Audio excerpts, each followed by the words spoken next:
এই ভিডিওটাতে আমরা দেখব যে কখন আসলে আমাদেরকে শেয়ার বিক্রি করতে হবে। একটা শেয়ারে যখন আপনি বিনিয়োগ করবেন, তার মানে ডেফিনিটলি আপনি আপনার লাভের আশায় তো মানুষ বিনিয়োগ করে। তার মানে আপনি যখন বিনিয়োগ করলেন তখন আপনার 50% কাজ ডান। স্টিল আপনার এখনো 50% কাজ বাকি আছে আনটিল আপনি এটাকে বিক্রি না করবেন। তার মানে বিক্রি করার আগ পর্যন্ত মানে স্টক সিলেকশন থেকে শুরু করে স্টক নেওয়ার আগ পর্যন্ত হলো আপনার 50% কাজ শেষ হলো। এখন বাকি 50% আপনি কখন কিভাবে এটাকে সেল দিবেন। তো সেল দেওয়ার জন্য সবচেয়ে গুরুত্বপূর্ণ কিছু ভাইটাল ডিসিশন আমাদেরকে মেক করতে হবে। তার মধ্যে একটা যে আমরা প্রফিট হলে সেল দিব, যেমন আমরা যদি প্রফিট স্টক হয় তাহলে আমরা সেল দিব। তারপর ডে 4 এ যদি আমাদের 10% এর অতিরিক্ত শেয়ার থাকে, যেটা আমরা বলতেছিলাম যে পোর্টফোলিও লেটস সে আমার 10 লাখ টাকার পোর্টফোলিও যদি হয় তাহলে 10% হিসাবে পার শেয়ারে একদিনে 1 লাখ টাকার বেশি আমাদের ইনভেস্ট করার কথা না। তো আমি যদি 30% ইনভেস্ট করি কোন একটা শেয়ারে, তার মানে 3 লাখ টাকা, তাহলে ডে 4 এ অবশ্যই অতিরিক্ত যে শেয়ার তার মানে বাকি 20% অবশ্যই আমরা সেল দিয়ে দিব। আচ্ছা, আমরা আবার দেখব যে কিভাবে কোন সিচুয়েশনে সেল দিব। তারপর close below bearish McD crossover অথবা SMA 510 ক্রসওভার। আচ্ছা, এইটা আগে একটু দেখে নিই যে ম্যাকডি বিয়ারিশ ক্রসওভারটা বলতে আমরা কি বোঝাচ্ছি। বাই ডিফল্ট যে কোনো স্টক আপনি নিতে পারেন। আমরা নিলাম এটা রহিমা ফুড।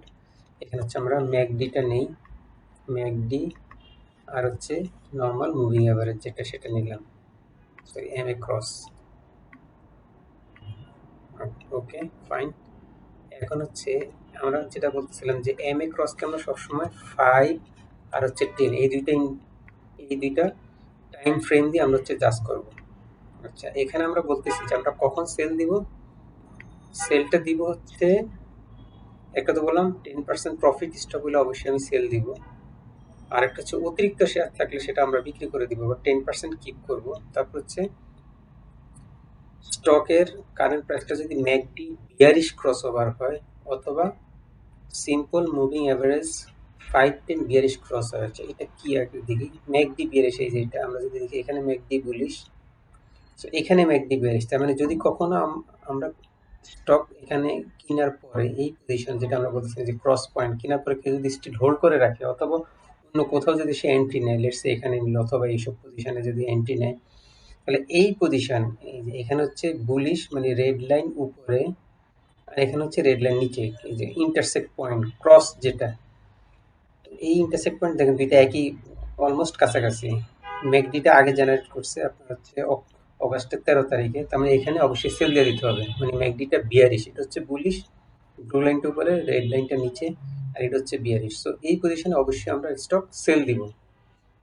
মানে আমরা এখানে যদি কিনি, এখানে কিনি, এখানেও যদি কেউ কিনে, তার মানে অবশ্যই এখানে সেল দিয়ে দেবো। এটা বিয়ারিশ ট্রেন্ড স্টার্টেড। সো এটা এই লাইনটা। আচ্ছা, টি টাইপের যেসব প্যাটার্ন সেখানে 30% আমরা ওয়েট করব বিফোর 30% পর্যন্ত ওয়েট করব অথবা প্রাইস ড্রপের আগ পর্যন্ত ওয়েট করব। তার মানে যদি 30% মুভের আগেই প্রাইস ড্রপ করে, তার মানে তার আগে যদি ড্রপ করে তাহলে 10% প্রফিটে আমরা টি টাইপ প্যাটার্নগুলো আমরা ক্লোজ করে দেব। তো আমরা টি টাইপ প্যাটার্নগুলো দেখছিলাম। সো একটা যদি একটা দেখি, ISN, এটাতে একটা টি ছিল, এই যে এখানে একটা টি ছিল, এই যে এই টিটা, মানে প্রাইস ড্রপ কিন্তু এখানে হয়নি, রেড হয়েছে আবার ড্রপ হয়নি। তো যেটা বলতেছিলাম 30% আমরা প্রফিট বুক করবো, তার আগে না। ড্রপ যদি ড্রপ করে, যে এখানে লেটস সে এর পরে ড্রপ করলো অথবা এখানে ড্রপ করলো আমরা নর্মাল যে প্রফিট স্টপ যেটা 10% সেটাতে চলে যাবো। স্টপ লস, আচ্ছা স্টপ লস হলে অবশ্যই সেল দেবো, যেটা আমরা বলতেছিলাম স্টক কেনার পরে 5 to 7% হইলেই আমাদের কিনা দাম নিচে নামলে অবশ্যই আমরা স্টকটাকে সেল দিব। আচ্ছা, এইসব প্ল্যান যেহেতু আমরা বারবার বলতেছি এগুলো শর্ট টার্মের জন্য, তার আমাদের এই প্ল্যানগুলো কিন্তু শর্ট টার্মে আমরা এক্সিকিউট করব। অ্যাবনর্মাল প্রাইস, কোন একটা শেয়ারের প্রাইস যদি একদিনে মোর দ্যান 7% 8% ড্রপ করে, তাহলেও আমরা সেল দিব, কারণ এইটা অবশ্যই আমাদের স্টপ লসকে হিট করতেছে। কারণ হচ্ছে আমরা বলতেছিলাম যে স্টপ লসটা হবে হচ্ছে, যারা আমার স্টপ লসের ভিডিওটা দেখেন নাই তারা ওই ভিডিও দেখলে ডিটেল বুঝতে পারবেন যে প্রোগ্রেসিভ স্টপ লস জিনিসটা কি। মানে সেটা হচ্ছে আমার কেনা দামের উপরেই না, মানে আমার স্টক প্রাইসটা যখন বাড়বে তখন হচ্ছে স্টপ লসের রেঞ্জটাও বাড়বে, যেটা আমরা এর আগে আগের ভিডিওতে আমরা আসলে ডিটেল শেয়ার করছি ওটা।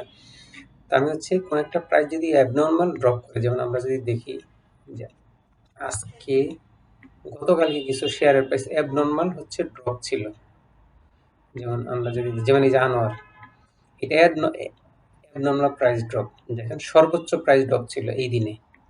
এটা গতকালকের প্রাইস যদি আমি বলি হচ্ছে আপনার নভেম্বরের 9 তারিখ। সো এই পজিশনে অবশ্যই আমরা সেল দেবো, এটা হচ্ছে অ্যাবনর্মাল, মানে একদিনে সর্বোচ্চ প্রাইস ড্রপ, এখানে আমরা কোনোভাবেই স্টক আমরা রাখবো না।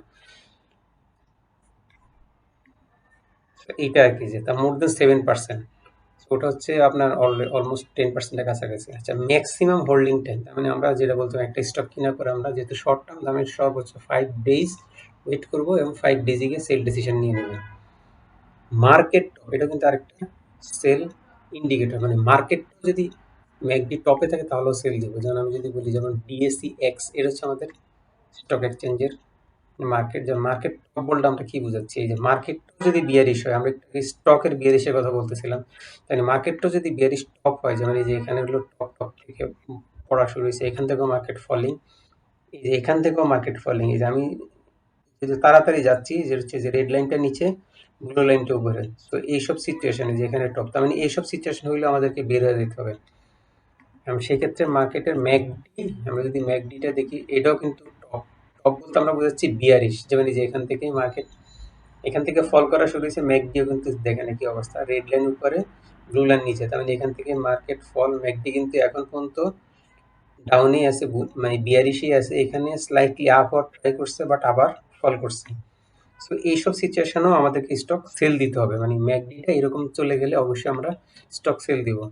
আর হচ্ছে ক্লোজ প্রাইস বিলো টি, মানে টি এর নিচে যখনই প্রাইস ড্রপ করবে তখনই আমরা সেল দিব, মানে টি টাইপ কোনো প্যাটার্ন থাকলে তার নিচে অবশ্যই আমরা স্টককে সেল দিয়ে দিব। এই হচ্ছে আমাদের মোটামুটি সেলের প্যাটার্ন। আমি হচ্ছে যেটা বলতেছিলাম, কিনা মানে হচ্ছে 50%, সেল দেওয়া মানে 50%, মানে লস কোনোভাবে হচ্ছে কন্টিনিউ করা যাবে না, এটা বারবার বলতেছি। স্টপ লস হিট করলে অবশ্যই আপনাকে সেল দিতে হবে, এবং প্রফিট যখন হবে তখনও অবশ্যই আপনাকে সেল দিতে হবে, দুই ক্ষেত্রে কোনো এক্সেপশন করা যাবে না। এবিসি মানে এটা হচ্ছে একটা প্ল্যান, মানে কিভাবে আসলে আমি আমার সেলটা এক্সিকিউট করব। মানে হচ্ছে আমি হয়তো বা প্ল্যান এ, যেটা বলতে প্রথম 30 মিনিটস আপনি অবজারভেশনে রাখতে পারেন, অবজারভেশনও যদি প্রাইসটা খুব অ্যাবনর্মালি ড্রপ করে অবশ্যই বের হয়ে যেতে হবে, অবজারভেশনও বের হয়ে যেতে হবে। তারপর হচ্ছে আমরা প্ল্যান বি তে হচ্ছে আফটার 30 মিনিটস আমরা অর্ডারটা প্লেস করতে পারি, যেটা হচ্ছে আমার কিছুর উপর আমার প্রফিট স্টপ হইতে পারে, স্টপ লস হইতে পারে, এন্ট্রি প্রাইস মানে আমি যেই দামে কিনছি সেই দাম হইতে পারে। সবসময় যে আমি লসে সেল দেবো তাও না, মানে মাঝে মাঝে আমাকে এটা থাকতে হবে, দেখেন আপনি লস না দিয়ে আমি যেই দামে কিনছেন সেই দামে বিক্রি করতে পারাটা কিন্তু একটা ক্রেডিট। তো আপনি সেই দামে বের হয়ে গেলেন, আপনি কিন্তু লস হলো না। মার্কেট প্রাইস মানে যেই মুহূর্তে আপনি সেল তো আর প্ল্যান করতেছেন, যেমন আমি যদি বলি 11টা, মনে করেন 11টায় স্টকের প্রাইসটা কত, ওটা হচ্ছে মার্কেট প্রাইস, ওই প্রাইসে যদি আপনি সেল দেন ওটা হচ্ছে মার্কেট প্রাইস। মানে এগুলোকে বলতেছি আমি টার্গেট প্রাইস। কারণ টার্গেট প্রাইসটা কি, প্রফিট স্টপ হবে, স্টপ লস হবে, এন্ট্রি প্রাইস মানে যেটা আমার কিনা দাম স্টকের সেটা হবে, অথবা মার্কেট প্রাইস, যে কোনো একটা, এটা হচ্ছে আমার টার্গেট প্রাইস। এই টার্গেট প্রাইসগুলোতে হচ্ছে আমাকে স্টকটা সেল দিতে হবে এই প্ল্যানের উপর বেস করে। আচ্ছা, তাহলে কখন কিভাবে সেল দিব? আচ্ছা, close if confirm buy profit stop, মানে হচ্ছে আমার প্রফিট স্টপ হলে তো অবশ্যই যেটা বললাম কোনো এক্সেপশন করা যাবে না। স্টক বাড়লো কি কমলো দেখারই দোকান, দেখা যাচ্ছে আপনি বিক্রি করার পর এটা হল্টেড হয়েছে, ওই চিন্তা করারই দোকান, হারে ধরে রাখলে মনে হয় বাড়তো, এটা করা যাবে না। প্রফিট হয়েছে মানে প্রফিট বুক করে ফেলতে হবে, হচ্ছে ক্লোজ ইট কনফার্ম স্টপ। সেম ক্ষেত্রে স্টপ লসের ক্ষেত্রে সেম, মানে স্টপ লস হিট করছে, আমরা যেটা ডিটেল বলছিলাম যে ডিটেল স্টপ লস কিভাবে এক্সিকিউট করতে হবে সেটা, তার মানে সেই অনুযায়ী যদি কনফার্ম হয় অবশ্যই সেল দিয়ে দিতে হবে। আর হচ্ছে এবিসি যেই অর্ডারটা কিভাবে এক্সিকিউট করবে যেটা বললাম, এবিসি প্ল্যান অনুযায়ী আমরা হচ্ছে স্টকগুলোকে হচ্ছে আমরা সেল দেওয়া শুরু করব, যে start closing position after confirm by ABC plan. So ABC প্ল্যানটা যদি আবার দেখি, যে বললাম ফার্স্ট 30 মিনিটস হচ্ছে অবজারভেশন, নেক্সট 30 মিনিটস আমি অর্ডারটা পুট করব। যেটা বলতেছিলাম বারবার, অবজারভেশনে যদি প্রাইসটা লোয়ার লিমিটে চলে যায় তাহলে সেল দিব। আচ্ছা, আরেকটা জিনিস, অবজারভেশনে যদি হচ্ছে আমার প্রফিট টার্গেটটা সেটাও করে দিব, must close if price move above profit. Target. এটাও আমরা করে